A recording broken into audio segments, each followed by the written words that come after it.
ঢোকার টাইমে বলছি ভাই 100 ছবি, খালি খায়া দে, খালি খায়া দে। যা ভাবছিলাম তার চেয়ে বেশি পাইছি। ইনশাল্লাহ নেক্সট পার্টের জন্য অপেক্ষা থাকবো। সিয়ামের মুভি দেখার পরে মনে হচ্ছে একদম সিয়ামের ফ্যান হয়ে গেছে।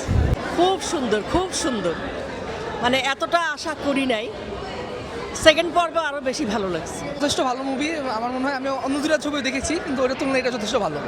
অন্যান্য মুভি থেকে মুভিকে 10-এ কত দিবেন? 10-এ 10 হবে। বাংলাদেশের মুভিগুলো যে হচ্ছে এত বাজেটলি করতেছে, বাইরের দেশে যে হচ্ছে এত ইনভেস্টমেন্ট করতেছে, তো এটা আর কি অনেক ভালো এই জিনিসটা।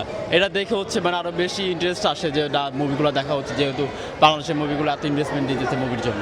বিষয়গুলো ভালো ছিল, সবগুলোই ভালো ছিল। সিয়াম আমার ব্যাচমেট, ওর জন্য শুভকামনা রইল আর কি।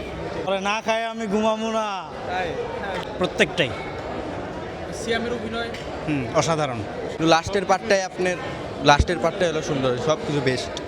সিয়াম অসাধারণ অভিনয় করছে, জাস্ট জিল্লু খায়া দেওয়া অবস্থা।